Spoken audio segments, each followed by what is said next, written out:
My father didn't lower his voice, didn't pull me aside privately or wait until we were alone. He said it clearly, calmly, deliberately across the dinner table at my aunt's house, like he was stating a simple fact about the weather. You're not family anymore, Corinne. You made your choice. Forks froze mid-air around the table. My Aunt Bethany stared at her napkin like it held answers she was searching for. My cousin Tyler wouldn't meet my eyes, suddenly finding his water glass fascinating.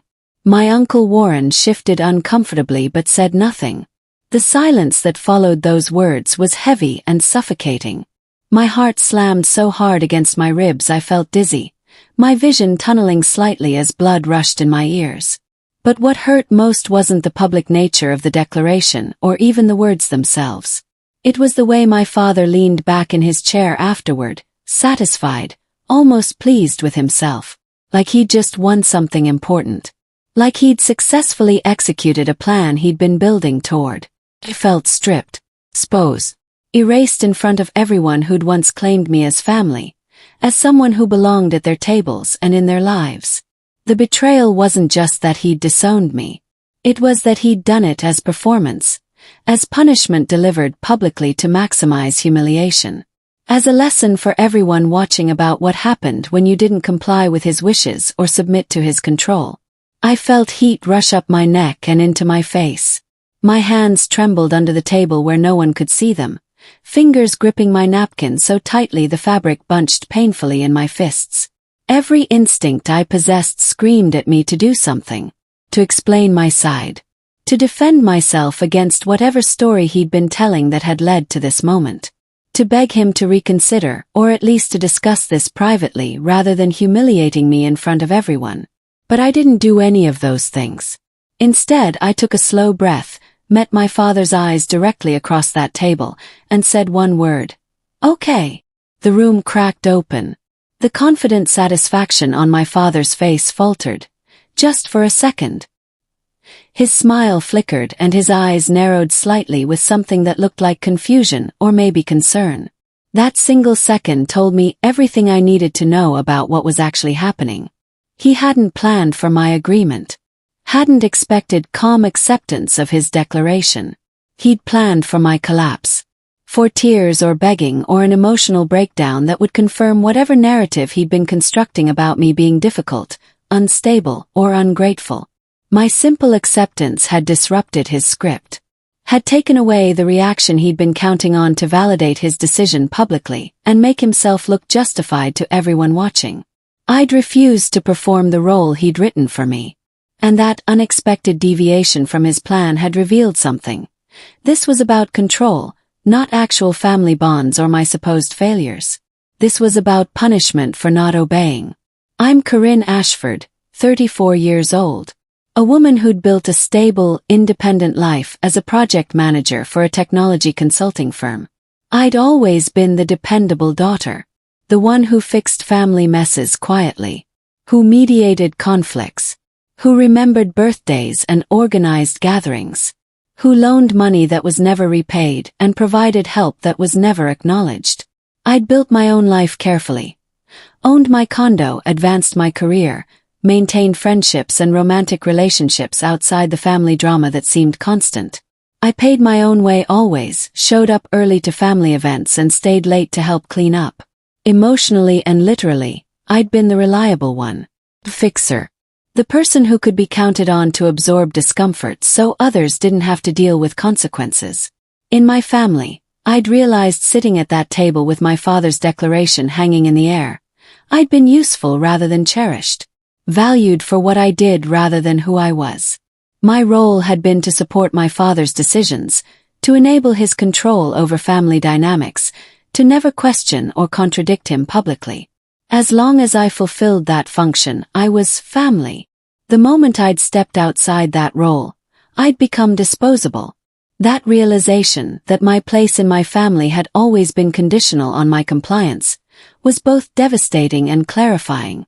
I understood finally that usefulness had been my leash. And my father had just decided to cut it because I'd stopped being useful in the ways he wanted. Flashbacks hit me hard in the days following that dinner. Memories rearranging themselves with new, painful clarity. Birthdays where I'd coordinated celebrations for others, but my own passed with minimal acknowledgement. You don't need a big fuss, you're so independent anyway. Holidays where my boundaries about topics I didn't want to discuss were openly mocked. Stop being so sensitive, we're just teasing. Financial favors my father had asked for over the years that always seemed to benefit him more than me. Money I'd loaned that was never repaid. Co-signing for things I'd eventually refused. Help with his business ventures that took my time and expertise without compensation or gratitude. Every disagreement I'd ever had with my father had been systematically reframed as my ingratitude, my selfishness, my failure to appreciate everything he'd done for me. Even when those disagreements were about him overstepping my boundaries, using my resources without asking, or demanding I prioritize his needs over my own life. I'd been conditioned over years, decades really, to absorb discomfort so others, specifically him, could feel powerful and in control. Trained to accept that my feelings and needs were less important than maintaining family peace, which really meant maintaining his authority. Any resistance to that dynamic had been met with guilt, manipulation, or threats of exactly what had just happened. Being cut off from family if I didn't comply. The pattern had always been there. I'd just been too close to it, too invested in believing my family loved me unconditionally, to name it clearly until now. The truth about what had triggered this public disowning surfaced quickly once I allowed myself to look at it clearly. 2 weeks before that dinner, my father had asked me to co-sign a significant loan for a business venture he wanted to pursue. Something risky involving real estate investment. He didn't have enough capital or credit to secure a loan. He'd presented it as a family opportunity. A way for me to be part of something bigger. A chance to show I believed in him and supported his dreams. But the numbers hadn't made sense. The risk was disproportionate to potential reward. My financial advisor had been explicit about how dangerous co-signing would be for my own credit and future. I would be legally responsible for a debt that had significant chance of default based on the business plan my father had shown me. So I'd said no. Not angrily or with judgment about his plan. Just calmly, clearly. I can't co-sign this. The financial risk is too high for my situation. I'm sorry. I hadn't yelled. Hadn't accused him of trying to take advantage. Hadn't made a scene or told other family members he'd asked. Just declined firmly. That simple no had been the unforgivable act. Not because the loan itself mattered so much, but because refusing his request had challenged his authority. Had demonstrated that I had boundaries he couldn't cross. That I valued my own financial security over his demands. That I wouldn't comply simply because he expected it. In my father's world, that I'd learned, love was conditional obedience. And I'd just proven I wasn't obedient anymore. I stood up from that dinner table slowly, carefully. My legs felt weak but my spine stayed straight. I thanked my Aunt Bethany for the meal, keeping my voice steady and polite. Told everyone else it had been good to see them. Then I walked to the door and left without slamming it or making any dramatic exit. My father scoffed behind me as I walked away. I heard it clearly. That dismissive sound that told me he was already rewriting what had just happened. Already narrating to everyone remaining at that table how my calm departure proved some point he wanted to make about me being cold or uncaring or difficult. I didn't turn back. Not once. Didn't try to get the last word or defend myself further. Just got in my car, drove home, and sat in my condo trying to process what had actually happened and what it meant for my future. The grief hit in waves.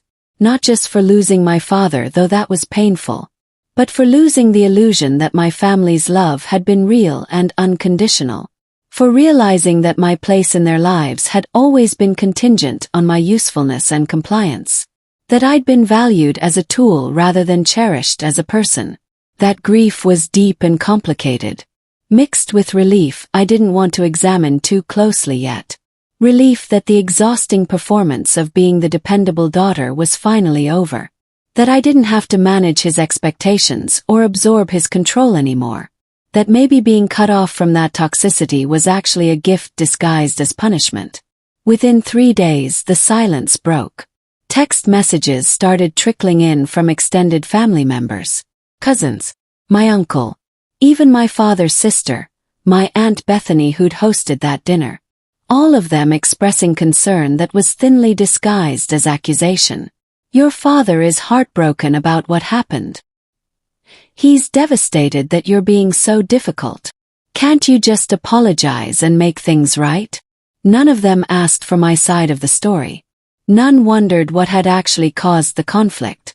They'd already accepted whatever narrative my father had provided about my failures and his justified response. I could see his smear campaign beginning to take shape. He was positioning himself as the wounded father dealing with an ungrateful, rebellious daughter, painting my boundary setting as betrayal, my refusal to co-sign as evidence I didn't care about family, my calm departure from dinner as proof I was cold and unfeeling. He was narrating my absence as my choice to abandon him, rather than his choice to publicly disown me for not obeying his demands. The manipulation was sophisticated and effective. He'd spent decades building credibility with these family members. They believed him by default and questioned me.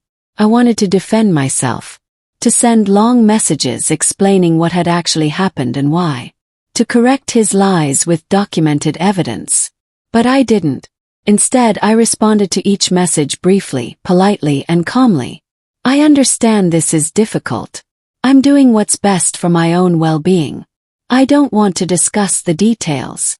And I took careful notes about who said what and when. Documentation of the pattern I could see emerging.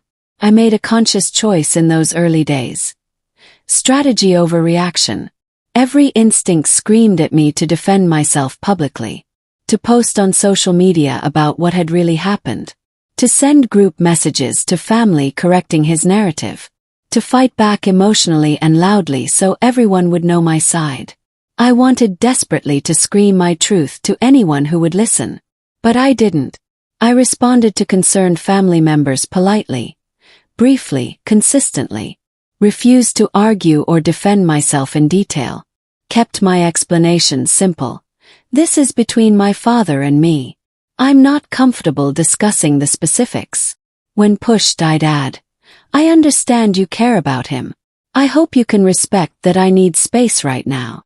No emotion, no accusations, no detailed explanations that could be picked apart or reframed.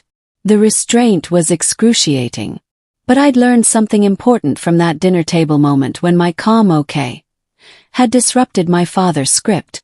Nothing unsettles a manipulator like a target who won't perform, who refuses to engage emotionally, who stays calm while everyone else becomes increasingly agitated.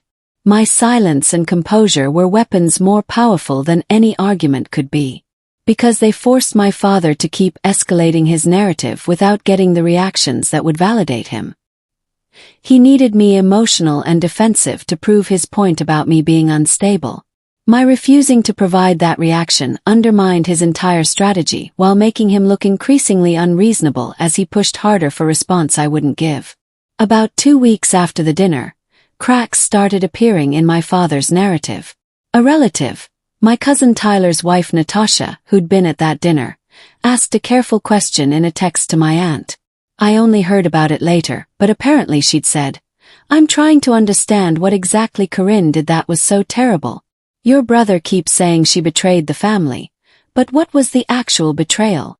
It was a reasonable question, one that required specific answer rather than vague accusations about my being difficult or ungrateful.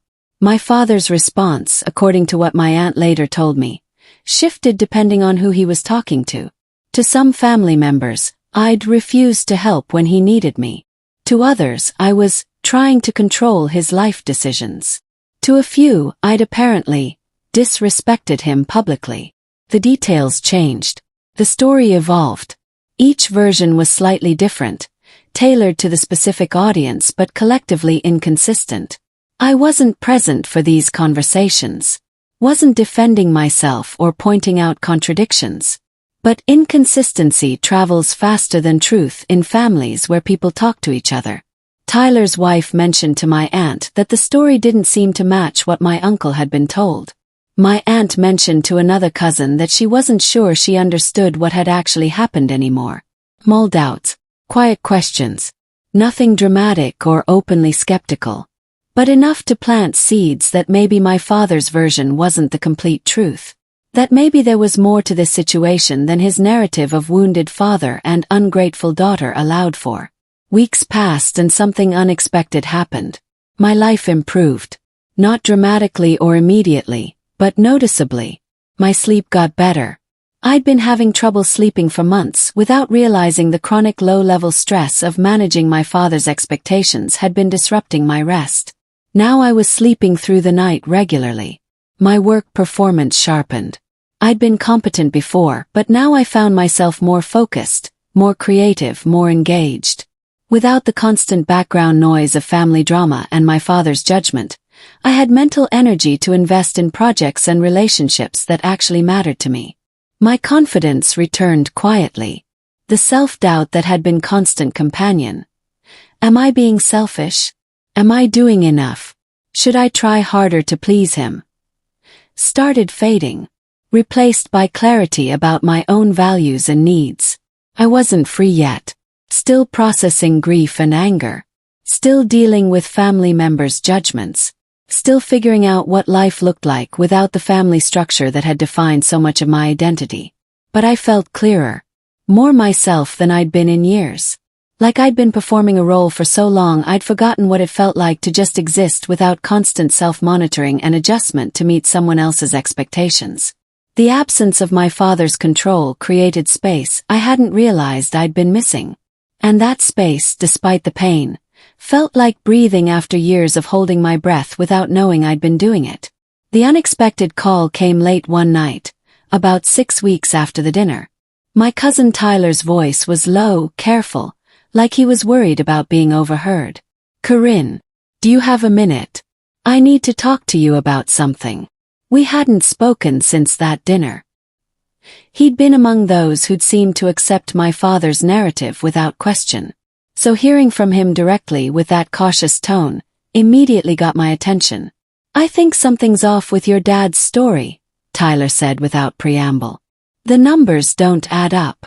The timeline doesn't match.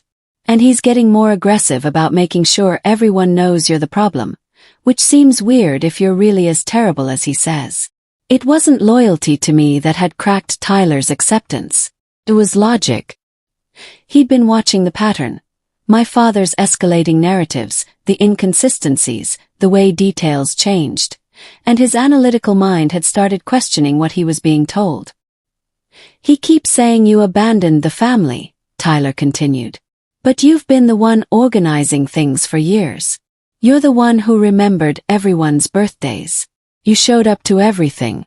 That doesn't match someone who just suddenly stopped caring about family." My father's control had always depended on me being the problem, on my supposed failures justifying his treatment of me. But without me present to blame, without my reactions to point to as evidence, the math stopped adding up for people who actually looked at patterns rather than just accepting his word. My father reached out directly 2 months after the dinner. Not with remorse or acknowledgement that maybe he'd overreacted. Not with an apology or request to discuss what had happened. Just command. A text message that read, "We need to talk. Private meeting, just you and me. This has gone on long enough. Tomorrow 2 p.m. the coffee shop on 7th Street. Be there." No question. No request. Just expectation that I'd comply with his demand for meeting on his timeline at a location he'd chosen. The same authoritarian tone that had characterized our entire relationship. The assumption that his desire for conversation meant I was obligated to provide it. That his decision the situation had gone on long enough meant I needed to fix it by returning to compliance. I stared at that message for a long time. Part of me wanted to go. To hear what he'd say. To maybe get closure or understanding. To potentially repair something if he'd actually realized his behavior had been wrong. But I knew better. This wasn't an olive branch. It was another attempt at control. A summons that demanded my presence without offering anything in return. No acknowledgement of what he'd done. No recognition that his public disowning had been cruel and manipulative. Just expectation I'd show up because he'd decided I should. I didn't respond. Not with refusal or explanation. Not with anger or defensiveness. Just silence. I deleted the message and went about my day. That non-response was more powerful than any argument could have been. Because it demonstrated clearly that he no longer had authority over my time, attention, or decisions. That I'd truly accepted his declaration that I wasn't family, and all the freedom that acceptance provided. At a family gathering, I deliberately skipped 2 weeks after that ignored message. My father apparently pushed too hard. I heard about it later from multiple sources, each telling slightly different versions but all agreeing on the basic facts. He'd been telling a story, something about a family vacation from years ago, but he'd gotten details wrong. Had attributed things to me that I hadn't done and blamed me for situations I hadn't been part of. My Aunt Bethany had been there for the actual events. She'd corrected him gently. "That's not quite how it happened, Gordon. Corinne wasn't even on that trip, she was away at college. You're thinking of..." My father had snapped at her. Told her she was misremembering. Insisted his version was correct even when multiple people confirmed my aunt's memory was accurate. Then he'd gotten angry. Raised his voice. Said something insulting about people who couldn't support family even when family was going through hard times. The room had noticed. Had seen him lose composure over a minor correction. Had watched him become defensive and aggressive when questioned. Had observed him prioritize being right over actual accuracy. That behavior, the outsized reaction, the insistence on a false narrative, the anger at being contradicted, didn't match the image he'd been cultivating of the reasonable, wounded father dealing with an unreasonable daughter. It revealed something else. Someone who needed to control every narrative. Who couldn't tolerate dissent. Who became hostile when his version of reality was questioned. People started paying attention differently after that incident. Started noticing patterns they'd previously overlooked or excused. My father's power within the family structure started leaking in small, steady ways over the following months. People began comparing notes. Quietly. Carefully. Conversations where cousins would mention to each other that his stories seemed to change. Where my aunt would quietly contradict something he'd said to my uncle. Where inconsistencies became visible once people started actually looking instead of just accepting. The man who'd thrived on control, on being the unquestioned authority in family matters, grew sharper and louder as he felt that control slipping. He'd make pronouncements about family decisions that people would politely acknowledge then ignore. He'd insist on plans that fewer and fewer people would commit to. He'd demand updates about family members' lives that he'd once gotten automatically, but now had to explicitly request because people weren't volunteering information as freely. And I stayed invisible through all of this. Stayed patient. Didn't insert myself into family dynamics or try to turn people against him. Just lived my life clearly and calmly while he became increasingly agitated about his diminishing influence. My absence had created a vacuum. And without me to blame, without my reactions to point to as evidence of my problems, his own behavior was becoming the story. His need for control was becoming obvious. His manipulation tactics were becoming visible. And people were starting to really see him for the first time without me as the convenient scapegoat for everything wrong in family dynamics. The question that changed everything came from my Uncle Warren at another family gathering, about 4 months after the initial dinner. I wasn't there, had declined the invitation politely, but Tyler called me immediately afterward to tell me what had happened. My father had been holding forth about how difficult everything had been since I'd abandoned the family. How hard it was to coordinate events without my help. How nobody seemed to appreciate what he did to keep everyone connected. My uncle, who'd been quiet through most of this, had apparently just asked a simple question. If Corinne's so terrible and you're better off without her, why does everything fall apart when she's gone? Silence. My father hadn't had a good answer.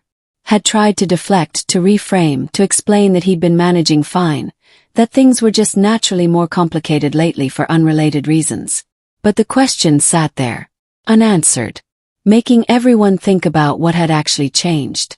The family gatherings that didn't happen anymore because nobody else had organized them. The birthdays that got overlooked because I wasn't sending reminders. The small conflicts that escalated because I wasn't mediating. The practical realities of my absence contradicted my father's narrative that I'd been the problem. If I'd really been difficult and negative, things should have improved without me. The fact that they'd gotten worse, that family dynamics had become more strained rather than easier, suggested maybe the story he'd been telling wasn't accurate. Maybe the person he'd publicly disowned had actually been holding things together. And maybe his need to remove me had been about control rather than legitimate grievance. My father tried once more to provoke the reaction he needed. A message sent through my cousin, not directly to me but meant for me to hear. A long, emotional statement about how hurt and disappointed he was. How he'd given me everything and I'd thrown it back in his face.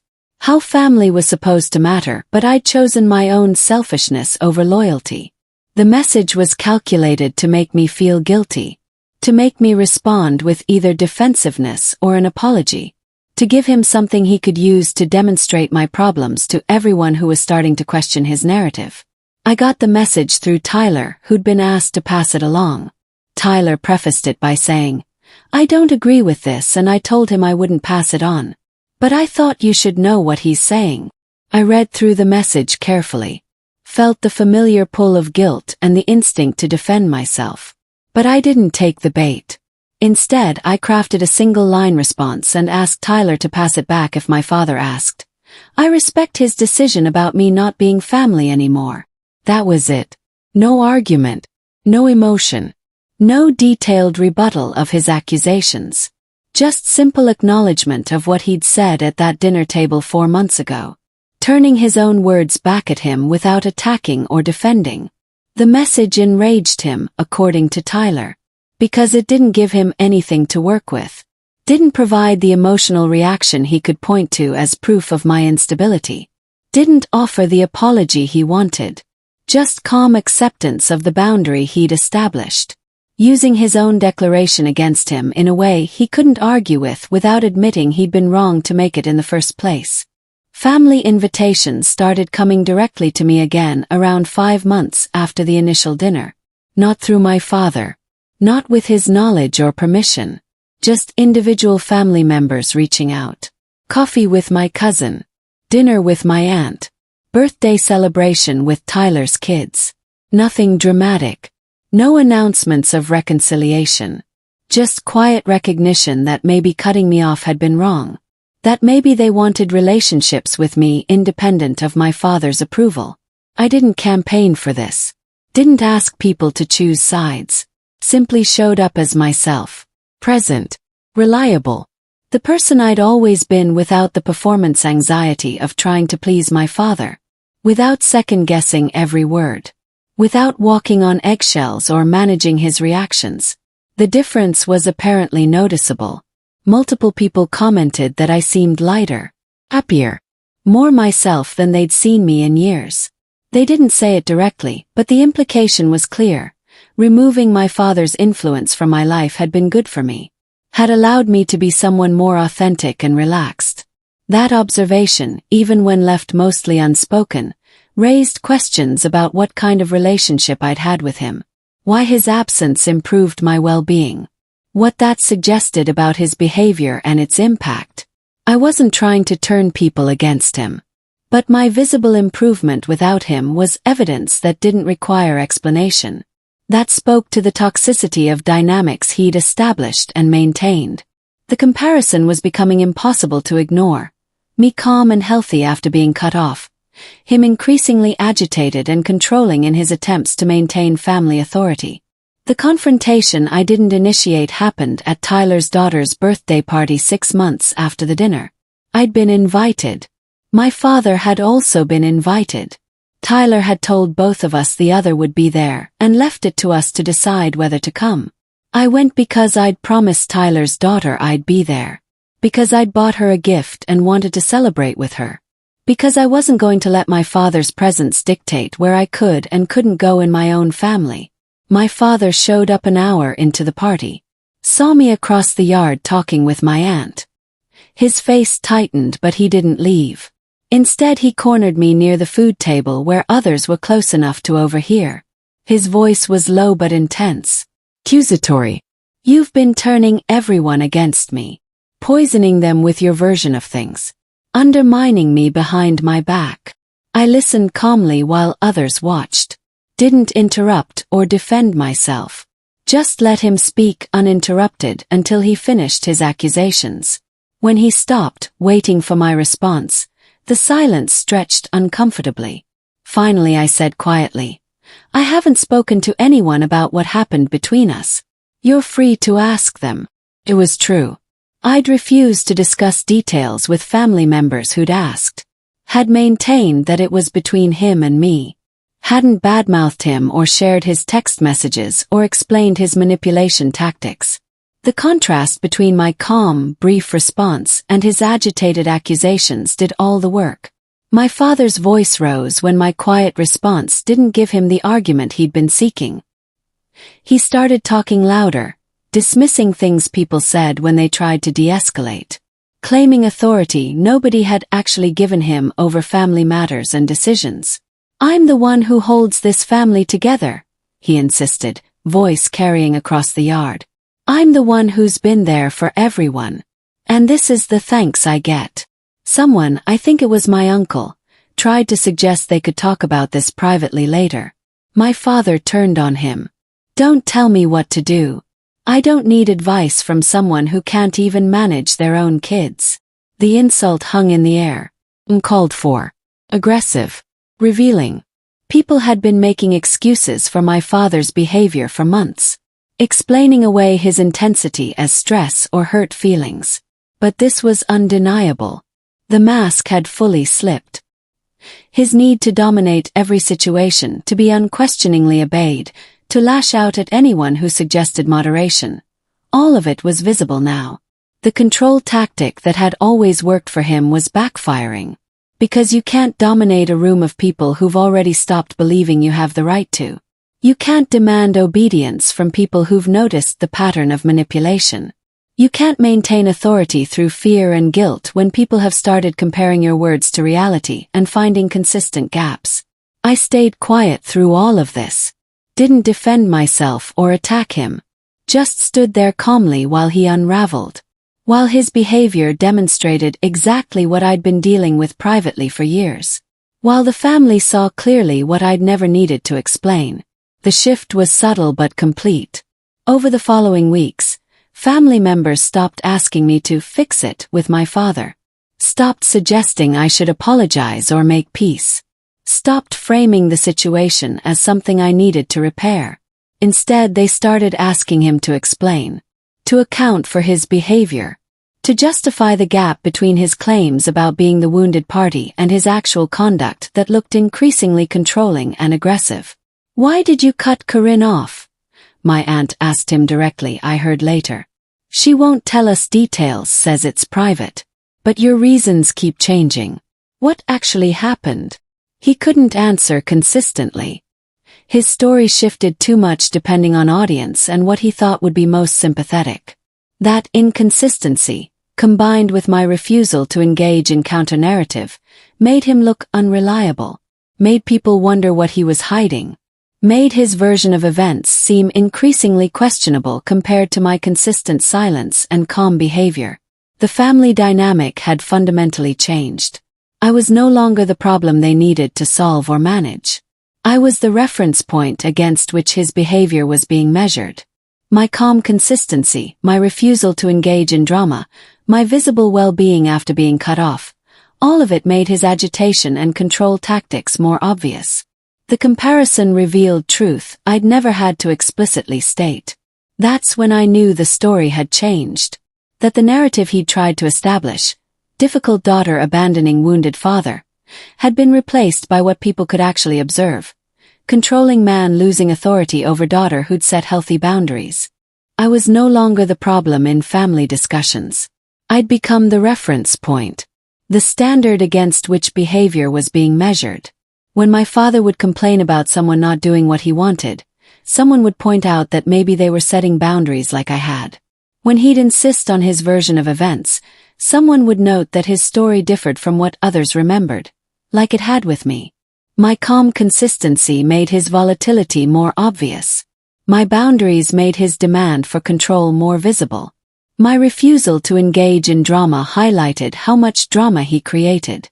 I hadn't campaigned for this repositioning, hadn't argued or defended myself, had just lived clearly and calmly while he'd continued patterns that became impossible to ignore once people started actually looking. The shift meant family members felt comfortable maintaining relationships with me independent of him. Meant they questioned his narratives rather than automatically accepting them. Meant his influence was diminishing while mine, or at least my example of healthy boundary setting, was quietly growing. Not as authority or control, just as alternative model of how to exist in family without sacrificing yourself to someone else's need for dominance. He'd meant to exile me, to punish me through isolation and loss of family connection. Instead, he'd freed me to be healthier. And that health, that visible improvement, had become invitation for others to question whether submission to his control was actually necessary or beneficial. My father's words came back to him unchanged. "You're not family anymore." 6 months earlier, he'd delivered them as punishment, as threat meant to wound and control, as demonstration of his power to include or exclude. Now everyone understood what those words really meant. Not that I'd failed or betrayed family bonds, but that in his worldview, family membership was conditional. That his love and acceptance required absolute obedience. That disagreement or boundary setting equaled betrayal worthy of exile. The ultimatum he'd thought was his strongest tool, family or defiance, not both, had revealed his actual values. Control mattered more to him than relationship. Authority mattered more than connection. Being obeyed mattered more than loving people for who they actually were. Once people saw that clearly, they started making different choices. Not dramatic declarations. Not public confrontations with him. Just distance. Fewer calls seeking his advice. Shorter conversations that didn't go as deep. Invitations that went to other family members but not him. Social plans that happened without him being informed or included. The throne he'd built out of family members' fear and guilt collapsed under their indifference. When people stopped caring about his approval, his power evaporated. When they prioritized their own well-being over his demands, his influence ended. He'd wielded family connection as weapon, comply or be cut off. And people were increasingly choosing to risk being cut off rather than remain under his control. I hadn't orchestrated any of this, had just provided an example of what was possible, of what life looked like on the other side of his ultimatum. And apparently, that example was more appealing than continued submission. My father's fall wasn't loud or dramatic. There were no explosive confrontations or public condemnations. Just steady erosion of the influence he'd spent decades building. Fewer family members called him for advice. Conversations that used to happen naturally now required explicit reaching out that he had to initiate.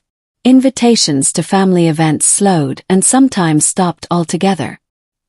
He'd show up to gatherings and find key family members missing, not because they'd explicitly excluded him, but because they'd made other plans without considering whether he'd want to be included. The power he'd held over family dynamics, the ability to shape narratives, to demand obedience, to punish dissent through exclusion, simply disappeared. Because power like his only exists when people grant it through their fear and compliance. Once they stopped being afraid of his disapproval, stopped complying automatically with his demands, that power had nowhere to live. He tried to reassert authority, would make pronouncements about family decisions, would insist on certain traditions or gatherings, would demand updates and involvement in people's lives. But increasingly, people would politely acknowledge his wishes then do whatever they'd planned anyway. His opinions stopped being decisive. His demands stopped being automatically fulfilled. His anger stopped working as tool for compliance. The fall was complete not through any single moment, but through accumulation of small moments where he expected authority he no longer possessed. Where he discovered his words no longer shaped reality the way they used to. Where he had to face that he'd lost influence through his own choices and couldn't reclaim it through force or manipulation. My rise, if it could even be called that, wasn't about reclaiming a place in family hierarchy. It was about outgrowing the need for that place entirely. My life expanded in ways that had nothing to do with family validation or approval. I built healthier relationships based on mutual respect rather than obligation or fear. With friends who chose me because they enjoyed my company, not because family ties made them. With a partner who saw me clearly and valued me for who I actually was rather than what I could do for them. My chosen family, the people I deliberately invited into my life, treated me better than my blood family had.